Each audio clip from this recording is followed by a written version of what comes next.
शिवसेना आमदार अपात्रतेवरील सुनावणी लांबणीवर पडण्याची शक्यता। याचिकेवर शुक्रवारी 5 एप्रिलला होणार होती सुनावणी, पण आता संगणकीय तारीख 23 एप्रिल दाखवत असल्याची माहिती। राष्ट्रवादी शरदचंद्र पवार पक्षाकडून सर्वोच्च न्यायालयात याचिका। कोर्टाच्या आदेशाचं अजित पवार गट पालन करत नसल्याचा आरोप। सुप्रीम कोर्टानं अजित पवार गटाला आदेशांचं पालन करायला खडसावलं। सर्व भ्रष्टाचारांना मोदींनी पक्षात घेतलंय आणि मोदी म्हणतात भ्रष्टाचार संपवायचा। संजय सिंग यांना जामीन मिळणं मोदी सरकारला चपराक। खासदार संजय राऊत यांचं मोदींवर टीकास्त्र। मुंबई भाजपची ट्विटद्वारे ठाकरेंवर टीका। विरोधक म्हणतात उठा उठा निवडणूक आली, ढोंगी हिंदुत्वाची चादर ओढण्याची वेळ आली, अशा आशयाचं ट्विट भाजपकडून।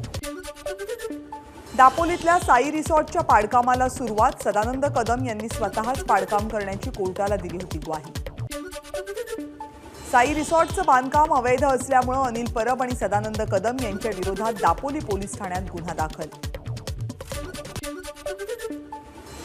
एमपीएससी कडून पोलीस उपनिरीक्षक संवर्गातील शारीरिक चाचणी पुढे ढकलली। 19, 26 आणि 27 एप्रिलला होणारी उमेदवारांची चाचणी आता 29, 30 आणि 30 एप्रिलला आणि 2 मेला होणार। सोन्याच्या दरानं गाठला नवा उच्चांक। मुंबईमध्ये सोन्याचा दर 71,600 रुपये प्रतितोळा। देशाचे माजी पंतप्रधान राजीव गांधी यांच्या हत्येच्या कटात सामील असलेल्या 3 दोषींना त्यांच्या मूळ देशी म्हणजे श्रीलंकेला परत पाठवलं। चेन्नई विमानतळावरून त्यांची रवानगी। 3ही दोषींची काही महिन्यांपूर्वी तुरुंगातून माफीच्या तत्वावर झाली होती सुटका।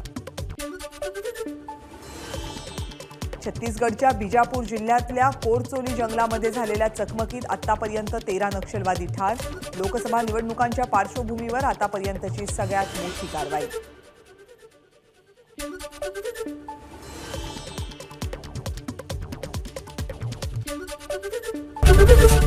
एबीपी माझा, उघडा डोळे बघा नीट।